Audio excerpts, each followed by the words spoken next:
All right, everyone. Welcome back to the College Podcast USA.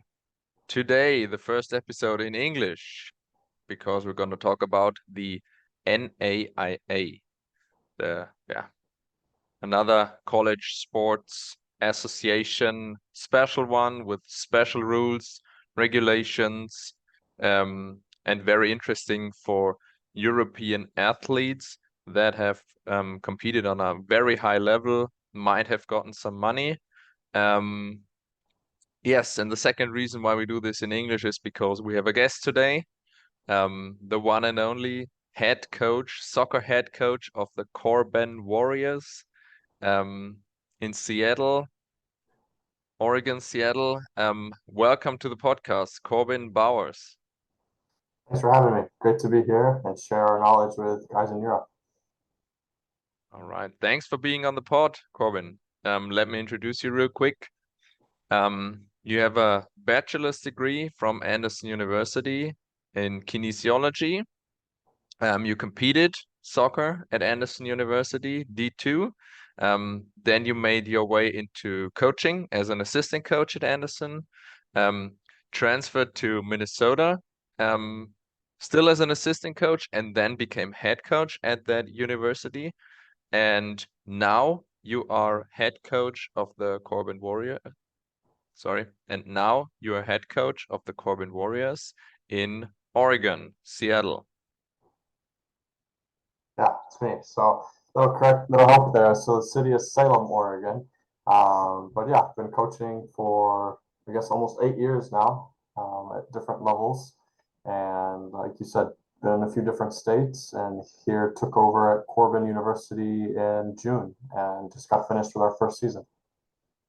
Awesome. How did the season go? Tell us a little bit about that. I would say solid overall. People on the outside would want to know that in the coaching change and graduation and all the crazy things that happen in college athletics, we lost 19 players and had a couple more leave early in the season as well, just through some mental health issues.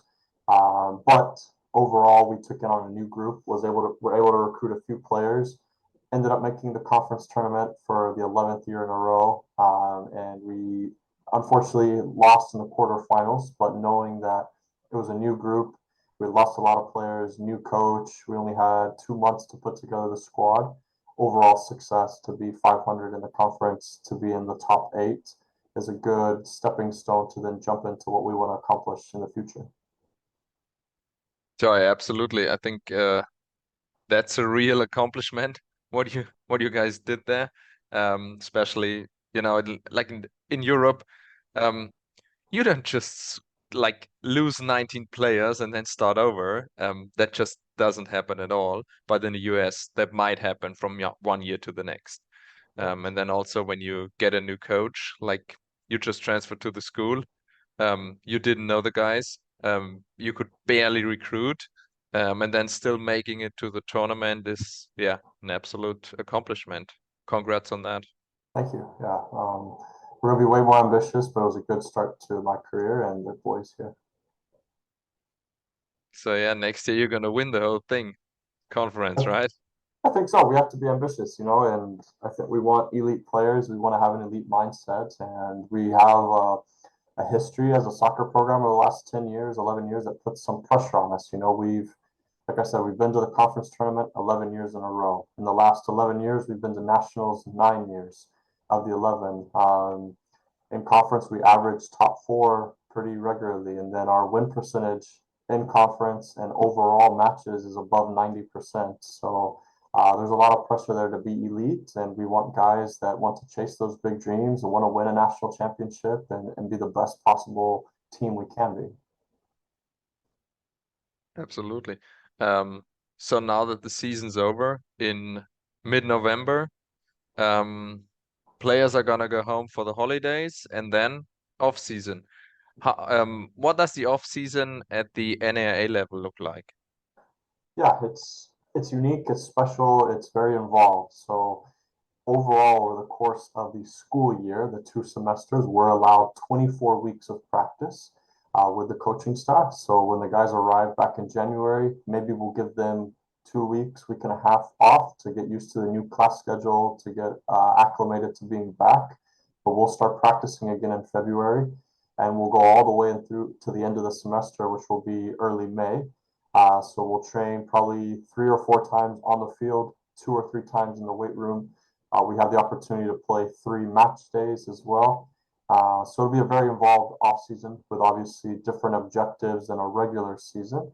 More specific on getting fit, on getting stronger, getting more athletic, and then on the soccer perspective, really zoning in on our style of play and in the moments of the game, defending, attacking, and transition. And then most guys will go home, but as we'll learn today, we'll also have some guys that will stay here in town and we can train with them, which is unique to the NAIA. And the coaches can be involved with them in the summer and help them grow and develop as well. Yeah, that's just insane for me. So I gotta give a little context here. Um, in the US, you have that system of in season, off season. In season, you play all the games and like 2, 3 games in a week. In the off season, you don't really play games. And NCAA specifically, you're not allowed to practice above a certain amount. And then, yeah, at the NAIA, what you just said, you're allowed to practice a lot more. Can you tell us a little bit more about the difference between NAIA and NCAA in that regard? Yeah, what I've recently told recruits is it's more of a year-round soccer experience. So our guys can start August 1st, which compared to NCAA is usually 15 days earlier, sometimes 10 days, 15 days earlier. So that's 2 more weeks that you're around your team, 2 more weeks of practice and fitness and tactics. Similar to the whole country, we play a lot of games in a really short time. So for us, we play 18 games in August, September, October, November, and then you head into playoffs. So for us, when we hit the conference, we play Friday, Saturday, which is crazy, which is unique, which is very different to the rest of the world. But then the difference, as we said, is more training when we're not in our traditional season compared to the NCAA, where they're limited to a certain amount of hours on the ball, a certain amount of hours overall. And then most programs cannot train with their players in the summer. We can. And then there's not an hour restriction for us. We can train as many hours as we want during a week. We can go onto the ball immediately on top of doing stuff with weights. So yeah, just a lot more soccer on top of the academic piece. And you feel like you're around your team on the field more often than at the NCAA level. Yeah, and that is especially when it comes to soccer, to like a game like soccer, that is a big advantage over the NCAA because like time in the off season is really restricted. Do you remember the clock that was running like every practice, and when it was down to a minute, you had to leave the pitch? Yeah. So those Kara logs of 20 hours of activity. We don't have to deal with any of that. So we can do film, we can do weights, we can do football training, we can do individual training, everything, and just really provide you with an overall development of your soccer abilities. Okay. And just to make sure that this is not a soccer specific NAIA thing, but this is accountable for every sport in NAIA, Yes. right? So it's all sports. So a great example right now, which let's just use our different sports here. Our baseball, our softball, our lacrosse, they just finished or they're working on their off-season program. So they're doing kind of the inverse of us. So they've been using their extra weeks and then they'll come back in February and start playing baseball games and lacrosse games. Same with volleyball for us. They'll be done here soon. Our volleyball team qualified for nationals. They have a game today, but they'll in a few months be doing their off-season program just like us as well. So it's for every sport. We all get 24 weeks of training. Okay. So it's more like a European like you could compare European sports more like to the NAIA level than to the NCAA level. I believe so. Closer to it, yes. Yeah. Okay. So when it comes to competing in season, tell us a little bit more about the NAIA. Like how is it different to NCAA? What's specific about NAIA and what's the athletic level all about? Yeah, I'll repeat myself on purpose here where we can start August 1st. So we almost call it preseason. You know, we spend maybe the first 15 days of just training and conditioning, maybe a scrimmage. But then we will start playing our matches at the end of August, the actual matches. And then most conferences, they start playing like their end conference opponents in their league in September. So we get about 6 weeks to prepare to try to qualify to the conference tournament by playing non-conference before that scrimmages and before that like our preseason. I think overall, the whole NAIA, you're playing 2 matches per week, which is pretty normal for both NCAA and NAIA. So it's a lot of soccer in a short amount of time. But what I would say with the level of competition is the NAIA is very similar to Division II with the presence of internationals and maybe even comparable to some Division I programs. We have high-level players from the US that are joining us, but then we have guys from all over the world, different countries, different ages coming to play. I'm sure you'll ask me about it, but we'll have older players at the NAIA level where you have guys that are maybe 24, 25, 26 that are playing. That's a little less common in the NCAA, very hard to get in at that age. So it creates this atmosphere where you're playing men's soccer. You're going to have older players that come from academies, that come from amateur teams, that maybe come from a second team in Europe. There's a mix of styles, I would say. There's that old school, direct, physical style of soccer that's put on by most teams. And then you also find teams similar to us and a few others in our conference where we play possession, we build through the thirds, we have a high Latino, Hispanic, South American influence, and it's more possession, technical, freedom soccer. I would say most matches are competitive. The top NAIA teams put together really strong matches. Our conference, for example, there are 14 of us, and I would say 12 of the 13 games are high-level games every year. Very awesome. So just to point that out again, at the NAIA, there are high-level athletes. There are older athletes. Some of them are not eligible for NCAA.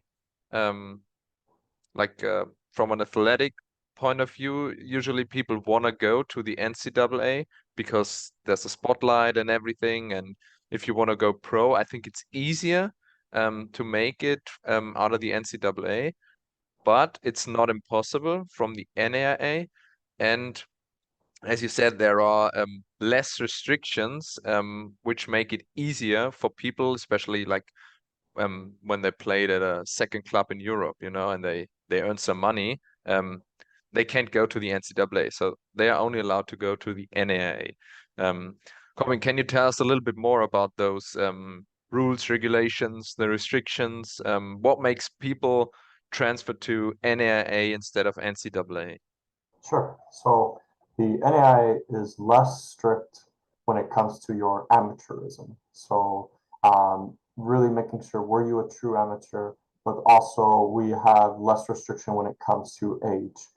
The NCAA has this imaginary clock that once you graduate high school, your clock starts counting down and you have 4 seasons and 10 semesters to play college soccer. So if you take a gap year, if you do military service, you're burning your clock or you're losing time on your clock for the NCAA.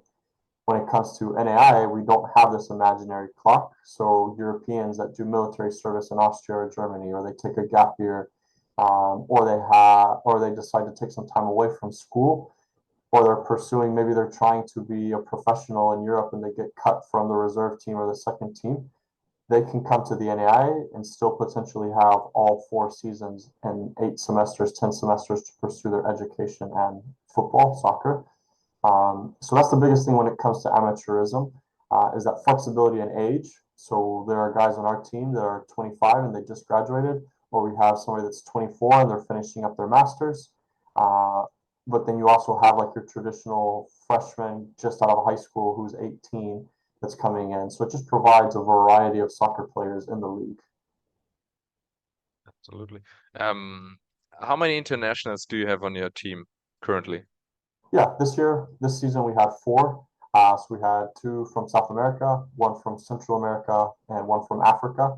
And then we have a young man joining us in January that's from Australia. And I imagine by the time we hit our next season, we'll have a few more international players on the roster.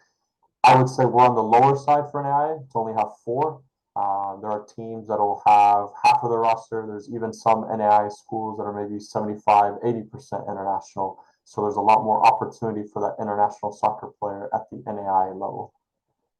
Yeah, also because I think that like the restrictions from the NCAA, they are really, really strict. And in Europe, it's common that you have like a gap year or something, and then you don't start like higher education right after high school.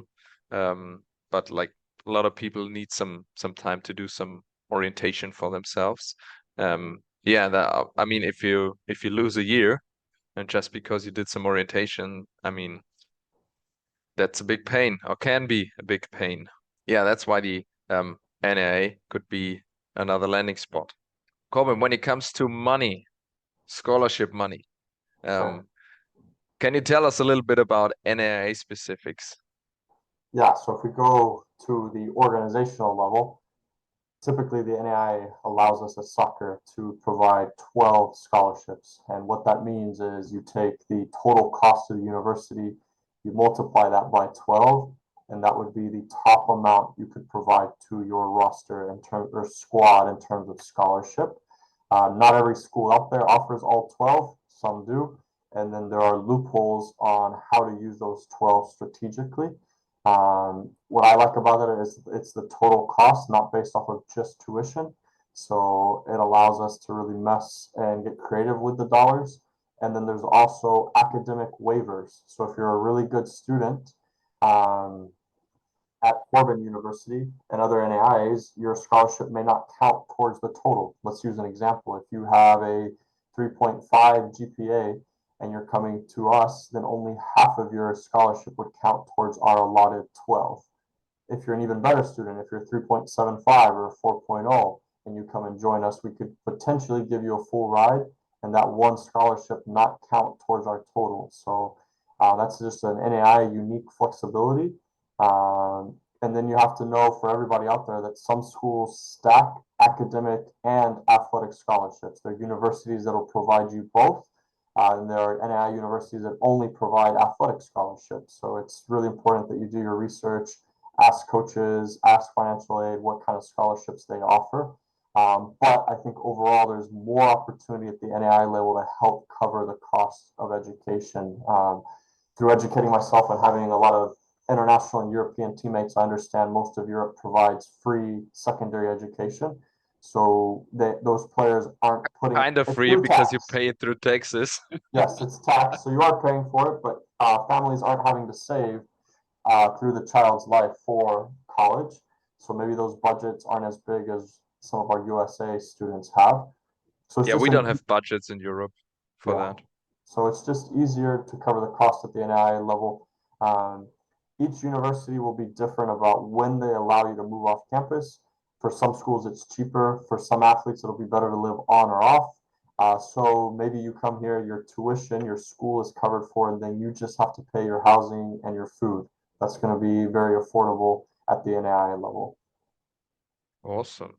So you can kind of transfer scholarship money a little bit around, like you say, give him a lot and then he can, like a player can use it for something else. Is that about Correct. right? Yeah, yeah. So more flexibility, some loopholes, and you're being rewarded for being a good student and a good soccer player. That is amazing. Yeah. NCAA is very strict about that. And Corbin, you said that if you have amazing grades, like 3.7 and higher, I think you said, Yeah. then you can get a full ride, which does not count against your budget. So the players on your team doesn't pay for university at all, and you still have your whole budget available. Is that right? Yeah, correct. So that would allow us, if you, Alex, are a great student, you come in, we offer you that. We can go and use that same scholarship to go and sign another impact player. So it's a bit, and when you're here, if you maintain a high GPA, it also helps. So maybe you came in and your GPA wasn't the strongest, but in your freshman year, all of a sudden you get serious about school, your scholarship wouldn't count against us. So it kind of puts a good pressure on the team to be a good student so we can have higher caliber players on the squad. Well, that is amazing. Um, does it go the other way around too? So when you have like a student with a bad GPA, but an amazing player? Yeah, so it'll count heavier against us. So it's maybe if we're using business terms, it's a bigger investment if we're providing a big scholarship to a not so great student, but a great player.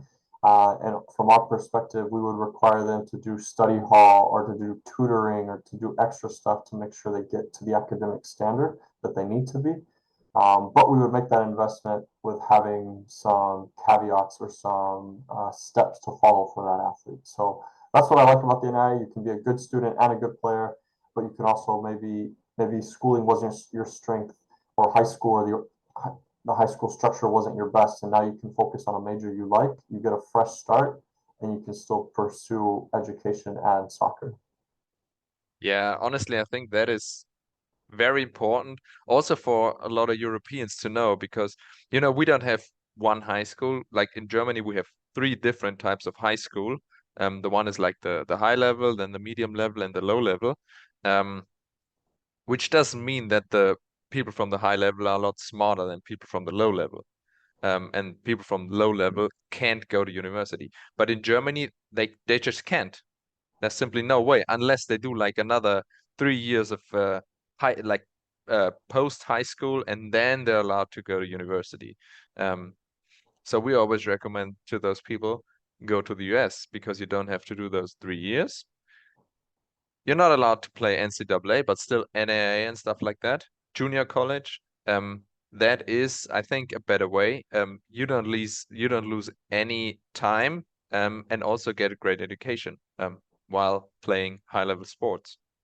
I agree. And I think it's a great way to dismiss a stigma, which you can explain that word in German, but using all the levels available. On our roster, we have a lot of players that came from junior college. So they spent 2 years developing, growing, getting immediate minutes on the field, improving their GPA, learning English, and then they came here and they're impact players because they have 2 years of college experience. So I'm a huge advocate for the junior college level.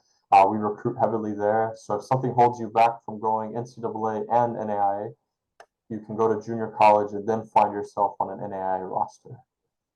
Yeah, and junior college is a lot cheaper too, right? Absolutely.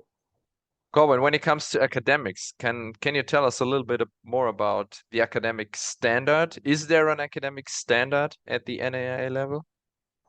Yeah, I would say the benefit we provide is most NAIA schools are small universities. So us, for example, we're 1,000 students. So when you're in a class, and even in an intro to business class or an intro to biology, there's going to be 20 students. You're going to have a personal connection with your professor. You're going to know everybody in the classroom. It's not going to be a teaching assistant. It's going to be the actual professor there with you at the lecture every time. What the benefit that provides at Corban is, I use the business department's example, is our dean of business is well connected in this city and has helped our players secure strong internships and strong jobs. So my goalkeeper coach was a student here at Corban. He graduated and immediately went into working for one of the best accounting firms in the city, thanks to the connections he had at the university. What you'll see at the NAIA level is schools specialize in different areas. We're very driven in business, education, and sciences. But maybe there's a different NAIA that's more engineering based. So the academics become more specific and it's more relationship built. And I would say the academic level is still high. Our guys are challenged. They have homework, they have assignments, and they have case studies, they have practicums, they have papers that prepare them for the real world. That's what I've noticed here, is everything we're doing academically is preparing you for the real world after graduation. Okay, awesome. That sounds really, really good. Corbin, anything else you want to mention to NAIA?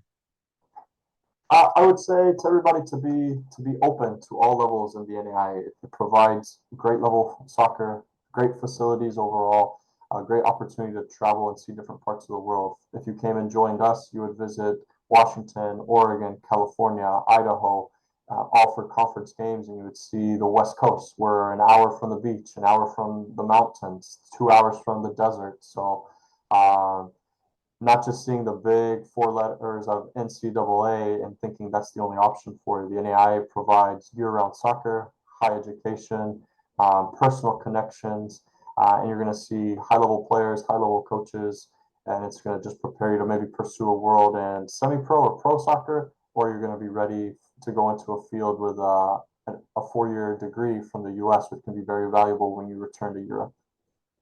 Absolutely. So if a European player listens to our podcast and says, hey, I can imagine playing for that Corbin Bowers guy, how's that somebody supposed to reach out to you? Yeah, great question. I would say the first step, or an easy one usually, is to go on to the website for every university, be corbin.edu or be another university, going to the athletic page, finding my email and sending me a message. But I'll also give Alex here permission to share my number, and you guys can message me through WhatsApp, which I know is very popular in Europe, and you can connect with me directly. And maybe that's something we should touch on, is how to connect with a coach and what to send, how to introduce yourself to a coach, if you don't mind. Yeah, now honestly, that would be really, really good. We should make a separate episode about that. Yeah, we'll come back and we'll discuss that. But contact me Sweet. through email, contact me through WhatsApp, and you can share who you are, your CV, your video, and see if Corbin's the right fit for you. Awesome. Thank you. What other sports does your school offer, Corbin? So we have men's and women's basketball, men's and women's golf. We have baseball, we have softball, we have women's lacrosse, we have volleyball, we have men's and women's track and field, and men's and women's cross country. Awesome. And I suppose getting in touch with those coaches is the same way through website and email. Yes, that's a great first point of contact. Everybody's listed there. You can read up on them. You can see how the season's going. You can see pictures, and even the website will take you to our social media pages, so you can really start to investigate soccer or any sport that's covered here. Awesome. Thank you very much, Corbin, for that deep dive into the NAIA. Absolutely. Happy to be here and share some information for our viewers and listeners in Europe. Well, thank you so much for being on, and gonna make another episode. We are. Thanks for having me, Alex. All right.